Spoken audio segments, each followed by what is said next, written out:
Imagine walking into a car dealership, desperate for something reliable, only to be laughed at, humiliated, and kicked out in front of strangers. That's exactly what happened to a struggling single mom. But what the arrogant manager didn't know was that her ex, now a billionaire, would return the very next day in a Rolls-Royce, and what happened next shocked everyone inside that showroom. Stay tuned, because this story will leave you speechless. Get out. You don't belong here. The words struck Maria like a slap across the face. They echoed across the glossy floor of the dealership, bouncing off the glass walls and polished cars until everyone in the showroom had turned their heads. For a moment, Maria wished she could melt into the ground, disappear from the sea of stares surrounding her.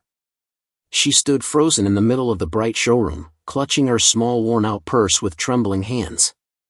That purse was all she had. Inside it was every cent she had carefully saved for months, sacrificing little joys, skipping meals, and working late nights just to have enough to buy a reliable car. It wasn't much, but to her it meant everything. Her old second-hand car had finally given up just last week, its engine stalling one last time on the side of the road as her young son sat in the back seat, clutching his school bag. Maria had promised him they'd soon have a new car, maybe not a fancy one, but something safe, something dependable. That was why she was here today. Not for luxury. Not to impress anyone. Just to find a vehicle that would give her peace of mind and keep her little boy safe. But to the dealership manager, a tall bald man with a tailored navy suit and a gold watch flashing on his wrist, Maria was nothing more than an eyesore. His sharp gaze swept over her simple white t-shirt, her faded blue jeans, and her tired eyes. To him, she wasn't a customer, she was a waste of time. Customers around the showroom began to whisper, their voices low but cutting like knives. Some looked at her with pity, as though she were a child lost in a place she didn't belong. Others smirked, nudging one another as though her presence was some sort of joke.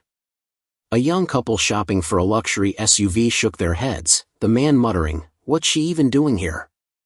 Maria's cheeks burned with shame. She could feel her heart pounding in her chest, each beat louder than the last. She swallowed hard, trying to steady her voice. I'm not here to waste anyone's time. I've been saving for months. I just need something reliable, maybe a used." But before she could even finish, the manager raised his hand and cut her off sharply. His voice rose, dripping with arrogance and cruelty. "You think you can just walk into a luxury dealership with pocket change? Do you know what kind of cars we sell here? People like you don't belong in a place like this. Leave, before you embarrass yourself even more." His words sliced through her like glass. Maria's throat tightened, but she refused to let the tears fall. Not here. Not in front of these strangers who already saw her as nothing. Her mind screamed to defend herself, to tell him she had worked hard for every penny she had. To remind him that worth isn't measured in clothes or jewelry, but in perseverance and love. But her voice was locked inside, drowned out by the laughter that came from the back of the room. A few customers chuckled quietly, as though her pain was entertainment. The room blurred. Maria blinked hard, forcing back the tears that threatened to spill. With her head bowed, she turned away, her shoes clicking softly against the spotless floor as she walked toward the glass doors. Each step felt heavier than the last, each whisper behind her like a dagger in her back. She wanted to scream. She wanted to tell them that she wasn't some beggar wandering in by mistake, that she had a purpose, that she had value. But instead, she held her silence. Because deep down, Maria knew she had something none of them could see, resilience. As she stepped outside into the open air, she finally allowed herself to breathe. The cool breeze brushed against her face, and for the first time that morning, she let her son's words echo in her mind. "Mom, one day you'll have a better car than all of them." Her lips trembled, but a faint smile broke through her pain. They didn't know her story. They didn't know the battles she had fought, the sacrifices she had made, the nights she had stayed awake wondering how to keep going. They didn't know that while they had judged her by her clothes, her real wealth was the strength inside her, the strength to rise again, no matter how many times life tried to push her down. And in that moment, Maria made a silent promise to herself and to her son, this humiliation would not break her. One day, she would return, not as someone begging to be seen, but as someone who could no longer be ignored. That night, Maria sat by the small window of her apartment, staring out at the city lights. Her son was fast asleep in the other room, clutching his favorite toy car. But Maria's mind wandered back, not to the cruel manager at the dealership, but to the painful road that had led her here. Maria hadn't always lived like this. Once, her life had seemed full of promise. She was young, hopeful, and very much in love. His name was Daniel. He was everything she had ever dreamed of, kind, ambitious, and with a smile that could make her forget the weight of the world. When Daniel looked at her, he didn't see the girl from the wrong neighborhood or the daughter of a struggling waitress. He saw her. Her laughter, her dreams, her determination to make a better life.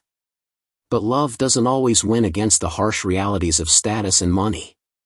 Daniel came from a wealthy family, owners of businesses, people used to moving in elite circles.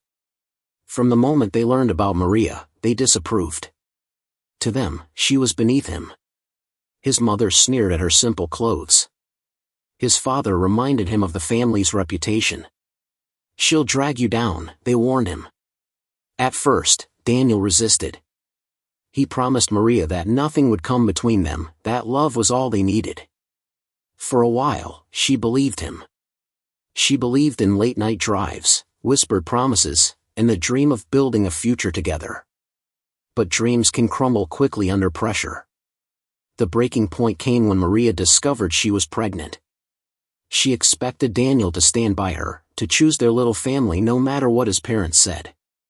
But instead, the pressure from his family grew unbearable. They gave him an ultimatum, them or her. Maria still remembered the day he came to her, his eyes filled with sorrow. "I love you," he had whispered, his voice breaking. "But I can't lose my family. I don't know how to do this." She felt her heart shatter that day. The man she thought would fight for her had walked away, leaving her alone to face the biggest challenge of her life. Maria didn't beg. She didn't scream. She simply nodded, holding back her tears until he was gone. From that moment, her life became a series of battles. With no one to lean on, she worked day and night to prepare for the baby. When her son was born, she held him close and promised him the world, even if it meant breaking herself in the process. The years that followed were anything but easy. Maria worked 2 jobs, cleaning offices during the day and waiting tables at night. Some nights she came home so exhausted she could barely stand, but the sight of her son's little face gave her the strength to keep going. She skipped meals so he could eat. She wore the same clothes for years so he could have new ones for school. She smiled through the pain, determined that he would never feel like he lacked anything. But no matter how hard she worked, society never let her forget where she came from. People judged her for being a single mother. They whispered behind her back, wondering where the father was, why she was alone. Sometimes, even when she saved every penny, people still treated her as if she didn't belong, as if she had no right to want more. That was why the humiliation at the dealership cut so deep. It wasn't just about being kicked out. It was about every rejection, every whisper, every time someone looked at her and saw less. The manager's words had ripped open the scars of her past, reminding her of the day Daniel left, of the countless times she had been told she wasn't good enough. But as Maria sat there in the quiet of her apartment, watching the city lights flicker in the distance, she placed her hand over her heart and whispered to herself, "I've survived worse. I will rise again." She wasn't just fighting for herself anymore. She was fighting for her son, the one person who believed in her without question. And in her heart, she carried a silent vow: one day, she would prove to everyone, including Daniel, that she was more than what they thought of her. The very next morning, the dealership looked the same on the outside: rows of shining luxury cars, glass doors reflecting the morning sun, employees ready to greet wealthy customers. But inside, there was a buzz of excitement, a tension none of them could explain. It started when a low, deep rumble echoed outside. Heads turned toward the entrance as the sound grew louder, smooth, powerful, commanding attention. A sleek black Rolls-Royce Phantom glided up to the front of the dealership, its polished body gleaming like a mirror. The kind of car most of them had only seen in magazines. Employees rushed toward the windows, whispering and pointing. "Who is that?" one asked. "Must be someone important," another muttered. The manager straightened his tie nervously, already imagining the kind of commission he could make if this mysterious guest decided to buy. When the car door opened, silence fell over the showroom. Out stepped Daniel. Taller than most remembered, dressed in a perfectly tailored suit that fit him like it had been made for royalty. His watch gleamed in the sunlight, but what truly commanded attention was the way he carried himself, with calm authority, with the kind of presence that made everyone instinctively step aside. The manager practically ran forward, forcing a wide, fake smile. "Welcome, sir. We're honored to have you. How can we assist you today?" His voice was syrupy sweet, a far cry from the sharp cruelty he had spat at Maria just the day before. Daniel didn't smile back. Instead, he scanned the room with piercing eyes, letting the silence drag on long enough to make everyone shift uncomfortably. Finally, he spoke, his voice calm but edged with steel. "I heard about a woman you humiliated yesterday." The manager froze, caught off guard.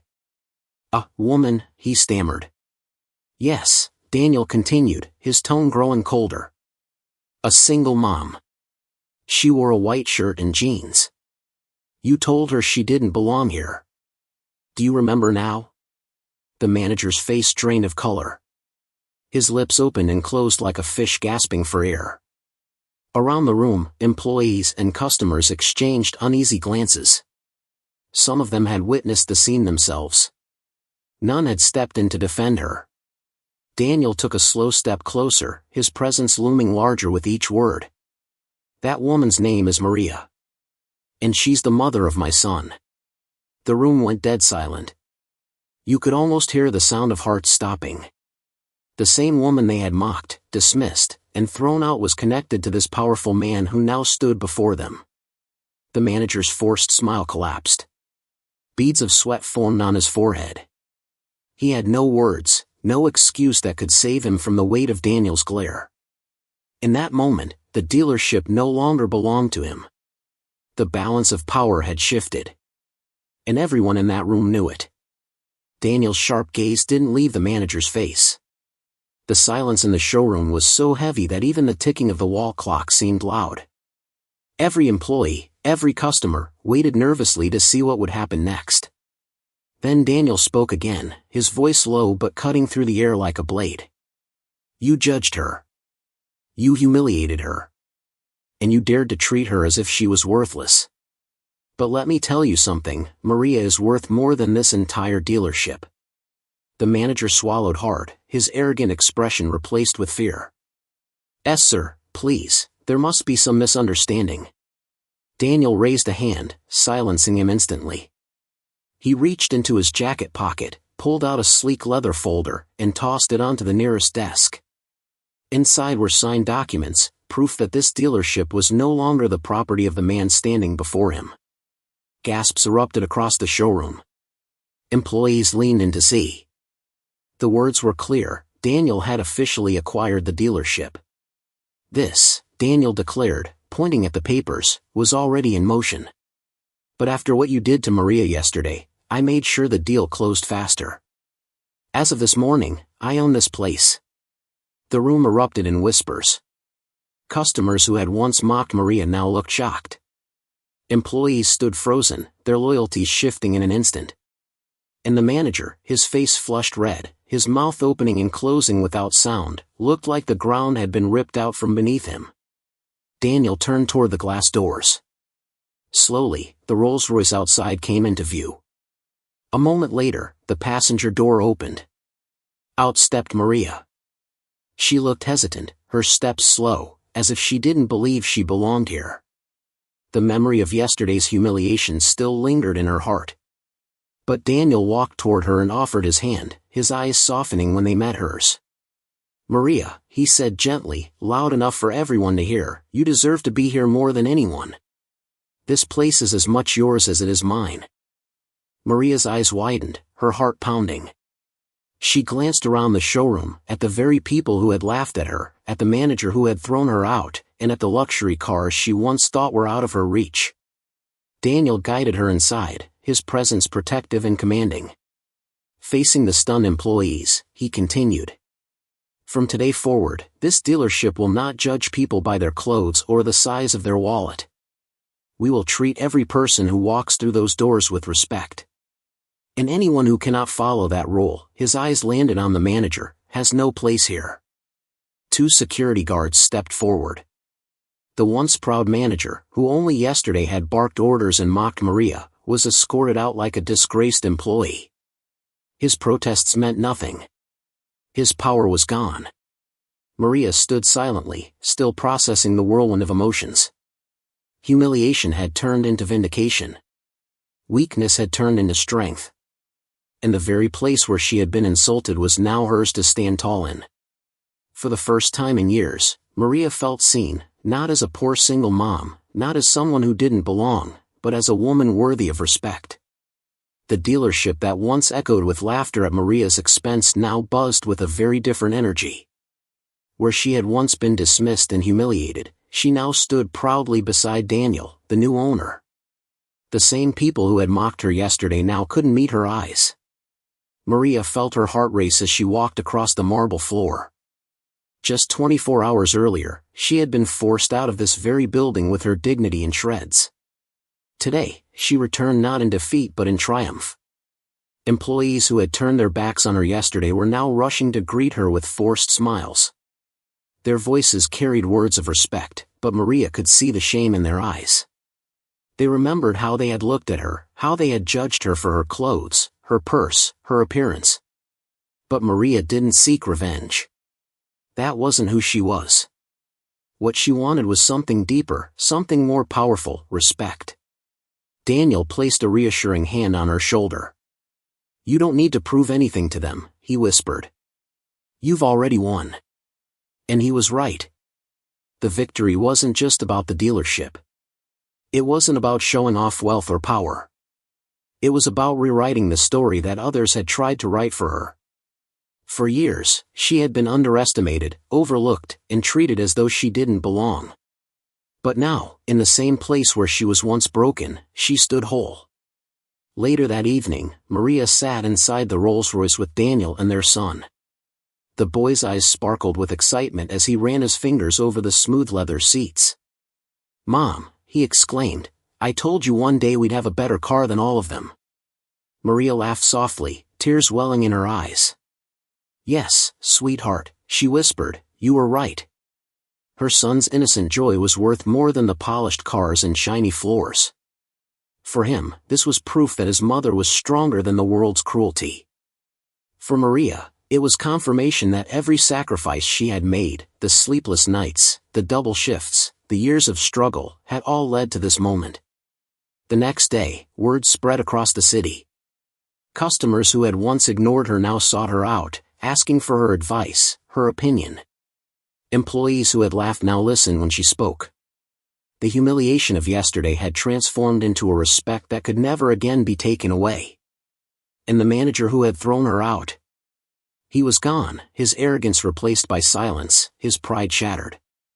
Maria didn't gloat. She didn't need to. Life itself had delivered justice. As the sun set, Maria stood outside the dealership, watching the golden light reflect off the Rolls-Royce. She breathed deeply, a sense of peace washing over her. This wasn't just about cars or business, it was about proving that dignity, perseverance, and self-respect will always outshine arrogance. She smiled, her heart full. No matter how many times life pushes you down, she thought, never stop believing. Because one day, your time will come. And Maria's time had finally arrived. And so, the same woman who was once kicked out in shame walked back into that dealership as a symbol of dignity and strength.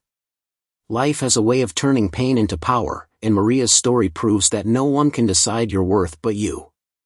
If you enjoyed this story, don't forget to hit the like button, subscribe to the channel, and turn on notifications, because more inspiring stories are on the way.